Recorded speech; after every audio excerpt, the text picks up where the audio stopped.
Bonjour à tous, bienvenue sur ma chaîne. Donc voilà, j'ai décidé de me lancer sur YouTube, et quelle meilleure idée de première vidéo que qu'est-ce qui m'a empêché de me lancer avant, quels étaient les gros points qui me faisaient peur. Donc je vais vous citer 5 grands points qui m'ont longtemps freiné avant de lancer ma chaîne YouTube. Alors, j'ai fait une petite liste parce que je suis pas quelqu'un de très organisé, donc si je regarde en bas, c'est normal. Donc, la première raison, c'est parce que je suis quelqu'un d'extrêmement introverti. Et dans ma tête, j'avais toujours l'impression que être youtubeur, faut être quelqu'un de très extraverti, de savoir meubler, parler. Vous savez, quand les gens se maquillent ou jouent des jeux vidéo, faut pouvoir meubler. Alors que moi, je me concentre sur une tâche et je me tais. Donc voilà, je pensais qu'il fallait être quelqu'un de très extraverti pour pouvoir tourner des vidéos. Et puis je me suis un peu rendu compte que on est quand même, je pense, assez beaucoup d'introvertis sur cette plateforme. Parce que quand nous, introvertis, on est là à tourner des vidéos ou à en regarder, les extravertis, eux, ils sont dans la vraie vie en train de faire des vrais trucs d'extravertis, j'imagine. Alors, un autre grand point, c'était la peur d'être reconnu. Et quand je dis être reconnu, c'est pas quand t'es un youtubeur célèbre et qu'on t'aborde dans la rue, mais c'est plutôt être reconnu par des gens dont on n'a pas envie qu'ils sachent qu'on fait des vidéos sur internet. Par exemple, des voisins avec qui vous entendez pas, ou d'anciens collègues de bureau. Donc oui, on n'a pas spécialement envie qu'ils sachent qu'on fait des vidéos et que on raconte des choses sur notre vie privée, par exemple, ou qu'on se montre sous une autre facette qu'eux ne connaissent pas. Et on a peur après d'être jugé, mais c'est pas grave en fait. Il faut arrêter de vivre pour les autres, et à un moment, il faut commencer à vivre pour soi et se faire plaisir. Moi, si ça me fait plaisir de faire des vidéos, je vais pas m'en empêcher juste parce que je me dis qu'il y a des gens à qui ça plaira pas. Ensuite, un des points qui me... Je vais pas dire qu'il me faisait peur, mais qui me faisait longtemps hésiter aussi avant de lancer une chaîne, c'est le contenu.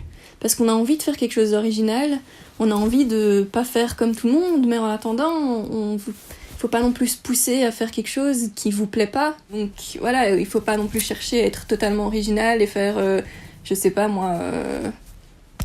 juste quelque chose parce que ça marche, ou justement quelque chose qui est absent de la plateforme. Donc il faut pas essayer d'être original pour être original, mais vous pouvez bien sûr être originaux, et lancer de nouveaux concepts, mais faire des choses qui vous plaisent et où vous vous sentez capable de faire ça sur la durée. Ensuite, un des gros points qui fait peur, c'est celui-là de pas faire de vues et de ne pas avoir d'abonnés. Mais en fait, on s'en fout, non ?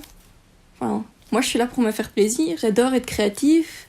Voilà, c'est quelque chose qui me fait sortir en plus de ma zone de confort. Donc oui, la plupart du temps, quand on se lance sur YouTube, c'est pas pour devenir célèbre, c'est pas pour faire des vues, c'est pas pour avoir un nombre incroyable d'abonnés, c'est surtout parce qu'on a envie d'être créatif, qu'on a envie de partager, qu'on a envie de faire découvrir des choses ou de parler d'une passion.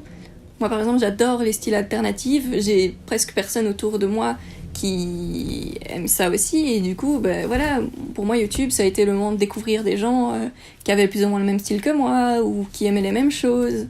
Et je trouve que voilà, c'est ça, c'est important, on partage.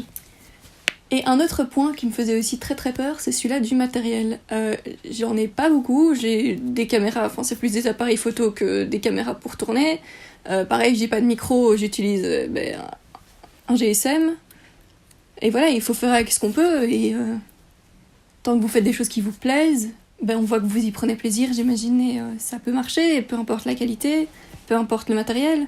Quand on voit tous ces grands youtubeurs, quand ils se sont lancés, ils n'avaient pas plus que ce qu'on a nous.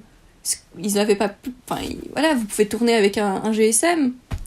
Maintenant, les GSM, la plupart, donnent une très bonne qualité vidéo aussi, donc il n'y a pas besoin d'en avoir plus que ça. Mais voilà, malgré tout ça, si vous avez envie de partager, si vous avez envie de créer, si vous avez envie de faire des rencontres, peut-être, n'hésitez pas, en fait, à vous lancer. Ne prenez pas autant de temps que moi à réfléchir, ça fait plus d'1 an que ce projet me trotte en tête, et je me suis dit, à un moment, il faut se lancer, parce que sinon, on se lancera jamais. Et voilà, me voilà. Donc n'hésitez pas à vous lancer, n'hésitez pas à me suivre. Si la vidéo vous a plu, n'oubliez pas de mettre un petit pouce bleu, ça me ferait super plaisir. Et j'espère à plus dans une prochaine vidéo. Ciao!